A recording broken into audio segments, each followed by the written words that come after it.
Teman-teman, ketemu lagi dengan saya Edward di channel Belajar Bersama Edward. Nah, kali ini saya akan share bagaimana cara untuk melakukan pemeriksaan terhadap alat ukur energi listrik, pengukuran tidak langsung tegangan rendah. Jadi ini adalah wiring daripada ataupun penguatan alat pengukur dan pembatas pengukuran tidak langsung. Jadi memang tidak langsung ya, karena di sini ada alat yang namanya trafo arus yang memperkecil nilai arus di primer. Jadi nilai arus di primer diperkecil dan masuk ke voltmeter. Jadi disebut tidak langsung karena kabel ini tidak langsung masuk ke voltmeter, tetapi menggunakan alat bantu yaitu trafo arus. Nah, balik ke topik, bagaimana untuk melakukan pemeriksaan. Jadi ini adalah sesuatu hal yang sangat-sangat penting karena ini adalah sebagai dasar transaksi perusahaan tempat Anda bekerja dengan PLN ataupun transaksi Anda tempat Anda bekerja dengan bisa jadi kawasan tertentu yang menyediakan tenaga listrik ataupun bisa jadi di dalam mall biasa juga menyediakan tenaga listrik ke tenan-tenannya. Nah, bagaimana untuk melakukan pemeriksaan? Kita harus biasakan ketika sebelum melakukan suatu pekerjaan, kita lakukan analisa. Kita tenangkan hati dan perhatikan dulu. Jangan langsung datang ke lapangan, kemudian dibuka peralatan-peralatan tanpa harus menganalisa, mengamati terlebih dahulu. Nah, pengamatan apa yang bisa kita lakukan untuk alat ukur ini? Jadi di zaman sekarang, alat ukur energi listrik secara umum sudah menggunakan alat ukur digital. Nah, sehingga kita bisa mengamati, menganalisa tampilan yang ada. Jadi di alat ukur digital ini, orang umumnya mengatakan secara umum kalau yang ini katakan kotak alat ukurnya. Jadi di sini ada tampilan nih, ada display. Nah, di sini ada display yang bisa kita baca. Nah, di display ini bisa menampilkan banyak hal dan banyak informasi yang ditampilkan, baik tegangan, arus, KOSPI, daya maksimum pada periode tertentu, dan banyak frekuensi dan waktu, dan lain-lain, banyak hal yang ditampilkan. Nah, jadi untuk tujuan pemeriksaan, yang pertama kita lakukan pemeriksaan adalah terkait dengan daya. Nah, di pojok kiri ini ada dia seperti landis ya, dia akan menampilkan berupa garis atau mungkin itu dikatakan vektor daya. Jadi yang pertama kita lakukan pemeriksaan secara visual di dayanya. Daya. Nah, ada yang membuat dia seperti ini.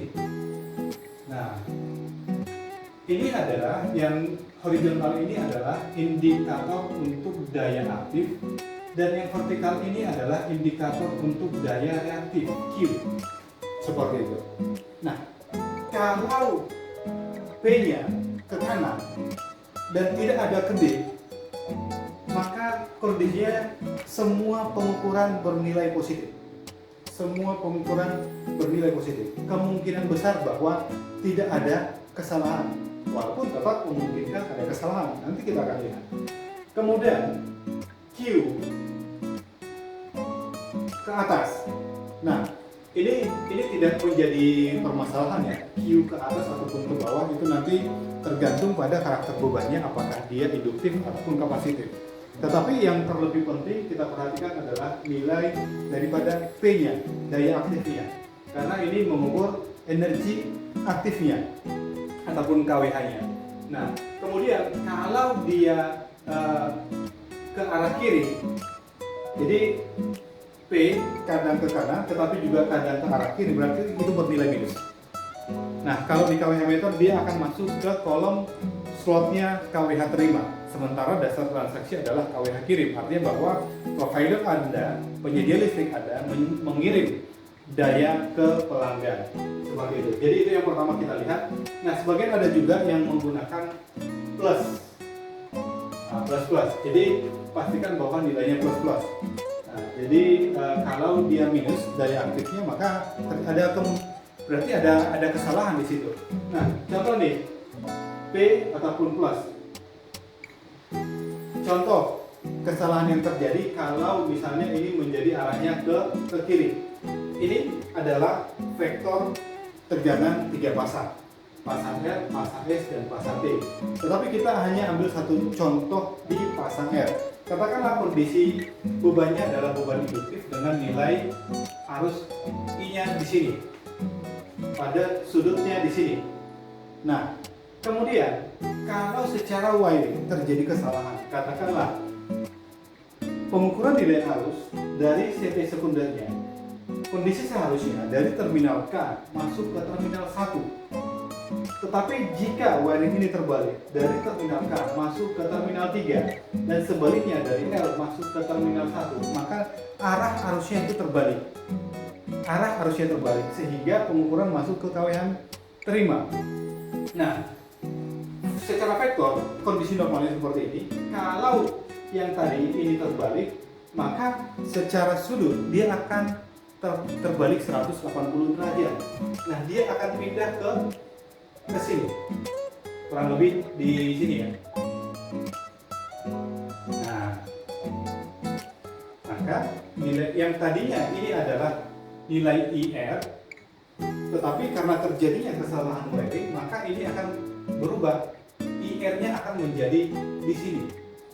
Nah, kenapa dia bisa menjadi minus? Kita lihat sudutnya. Ini adalah sudut 0 derajat.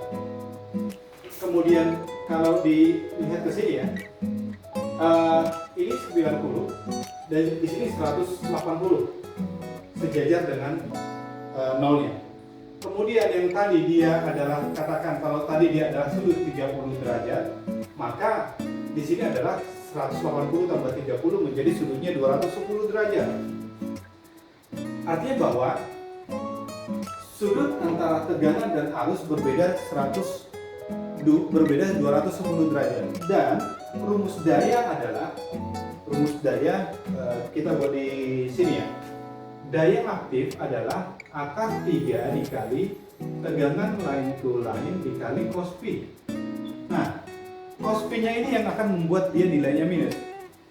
Kosinusnya adalah kosinus 210 derajat.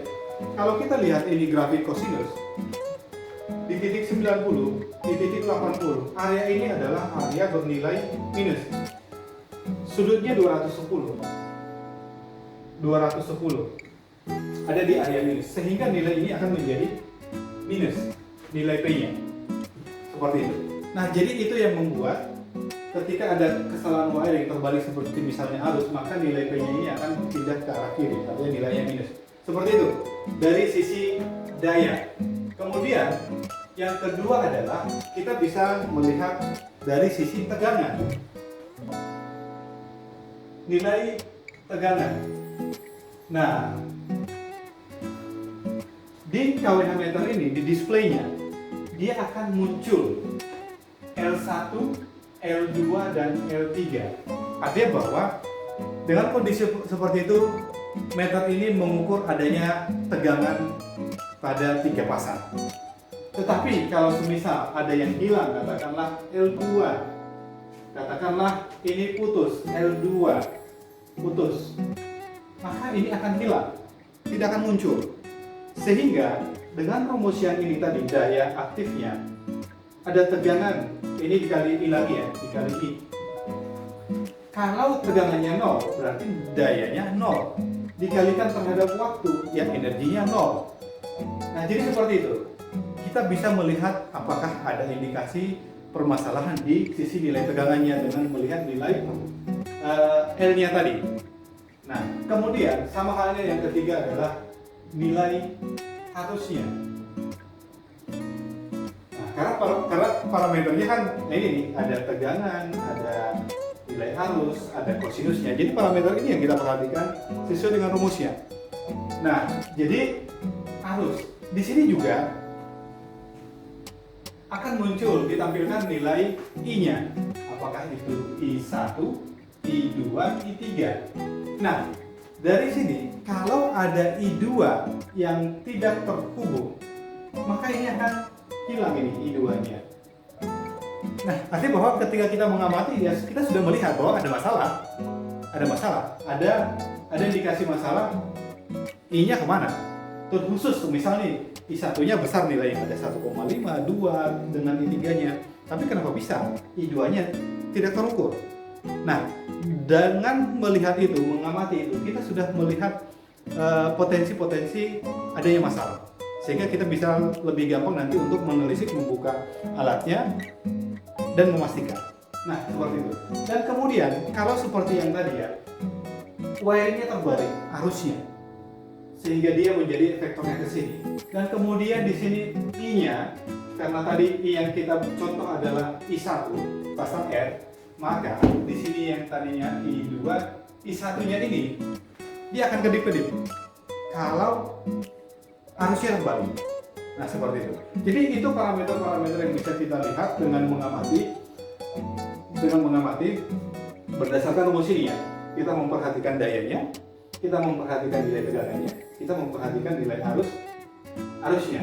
Nah, daya yang positif atau minus hubungannya terhadap cos-P ya, hubungannya terhadap sudut antara tegangan dan arusnya. Nah, itu yang kita perhatikan secara visual. Nah, tetapi tetap memungkinkan, dan ini pernah pengalaman saya beberapa tahun yang lalu. Semua parameter ini dayanya plus ke kanan, tegangannya semua ada, urutannya benar. Kemudian yang ketiga, nilai arusnya juga normal, ada. Tetapi ada sesuatu yang janggal. Sesuatu yang janggal yang saya maksud adalah vektornya. Ketika dibaca secara online, vektornya berbeda. Nah, ini ada arus di pasang R, ini ada arus. Nah, ini tegangan pasang R, tegangan pasang S, tegangan pasang T, yang mana ini sudutnya masing-masing beda 120 derajat. Nah, ini tegangan pasang IR, arus IR. Kemudian juga ini, kalau nggak salah ini tetap IS. Kemudian IT. Nah, dari pasang R, kita lihat bahwa bebannya induktif. Kemudian di pasang S, bebannya induktif. Tetapi di pasang T, kenapa ini kapasitif?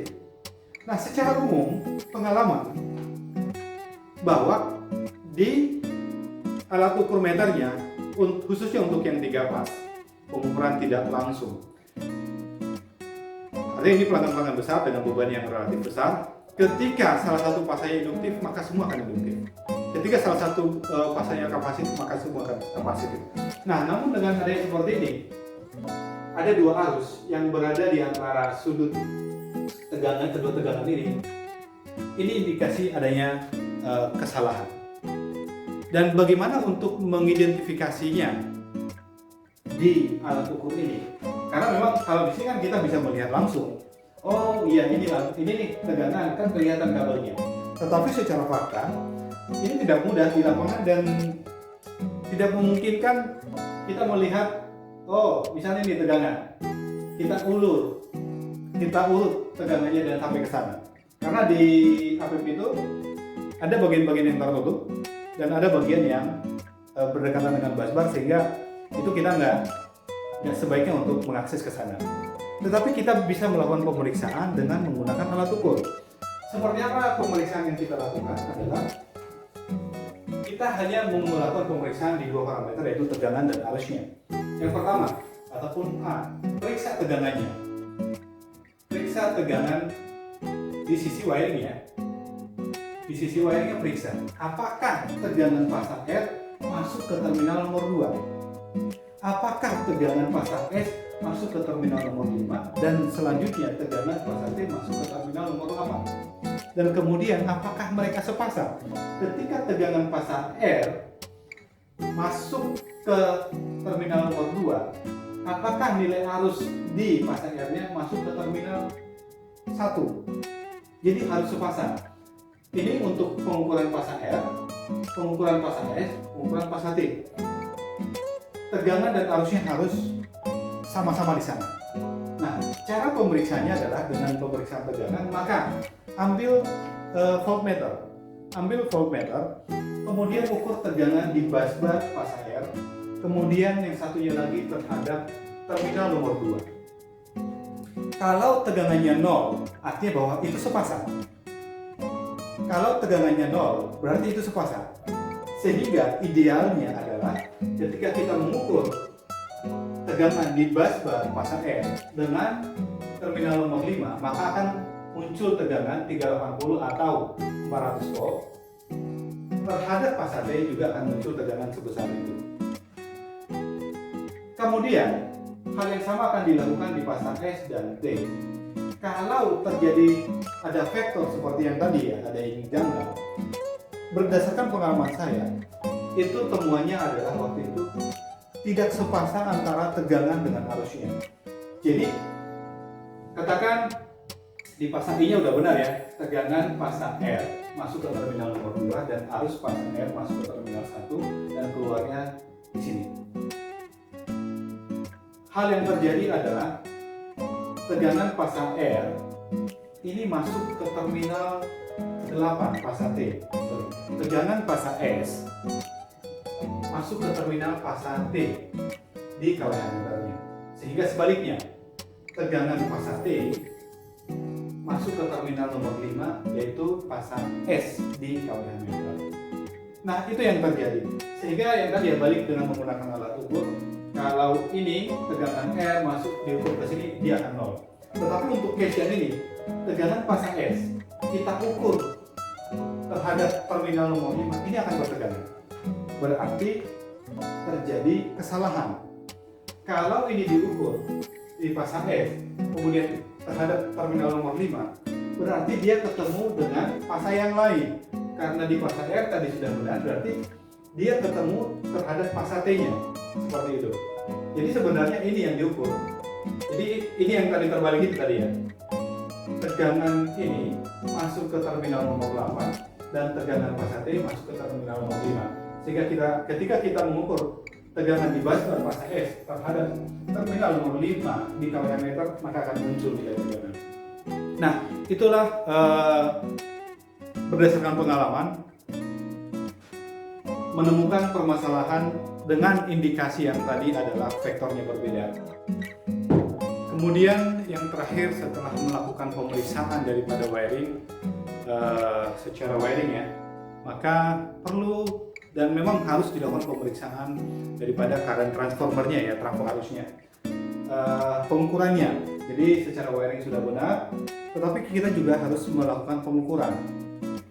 Nah, semisal bahwa CT-nya adalah 300/5, artinya bahwa ketika nilai arus di primernya adalah 300, maka nilai arus di sekundernya adalah 5 ampere. Perbandingannya atau nilai arus diperkecil 60 kali. Kalau nilai arus di primernya adalah 240, maka nilai arus di sekundernya adalah 240 dibagi 6 adalah nilai 4 ampere. Contoh ketiga, kalau nilai arusnya di primernya adalah 120, maka nilai arus di sekundernya adalah 2 ampere. Nah, itu yang perlu diperhatikan, apakah fungsi daripada current transformer ini masih benar atau enggak. Nah, cara pemeriksaannya adalah lakukan pengukuran nilai arus di primernya dengan menggunakan ampermeter ataupun clamp meter. Lebih tepatnya sih sebenarnya ampermeter namanya. Sebagian orang mengatakan itu dengan tang ampere. Nah, lakukan pengukuran nilai arus di primernya, kemudian bandingkan terhadap nilai arus yang muncul di KWH meter. Nah, jadi seperti contoh nih, nilai arus di primernya adalah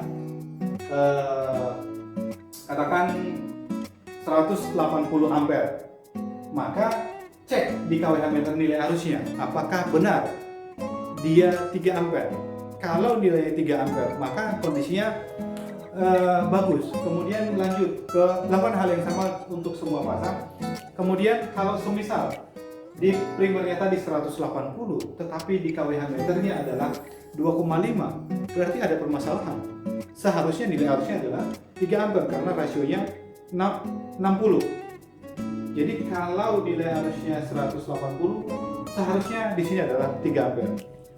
Nah, yang tadi kalau dia 2,5 berarti ada permasalahan. Nah, kemudian untuk mengecek selanjutnya apakah benar permasalahan itu adalah di alat ukurnya, maka ambil ampermeter, ukur nilai arus di sini, di terminal, di kabel arus yang masuk ke CT-nya.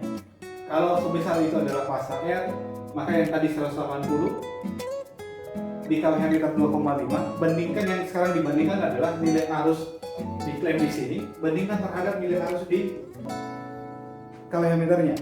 Kalau nilainya adalah sama, berarti kalorimeternya sudah mengukur nilai arus yang masuk dengan benar. Tetapi kalau di sini 180, nilai arus sekunder CT adalah 3 ampere, tetapi di sini 2,5 ampere. Berarti CT-nya bagus, kalorimeternya yang bermasalah. Nah, seperti itu. Nah, jadi teman-teman, seperti itu secara keseluruhan cara untuk melakukan pemeriksaan alat ukur energi listrik ini. Jadi biasakan untuk melakukan pengamatan terlebih dahulu, lakukan analisa terlebih dahulu, dianalisa data yang ada, kemudian baru lakukan pemeriksaan di peralatannya. Ya, jadi mudah-mudahan video ini saya rasa sih sudah cukup lengkap, mudah-mudahan bisa bermanfaat untuk Anda, dan juga ketika itu bermanfaat, like, subscribe, dan juga share sehingga teman-teman yang lain juga bisa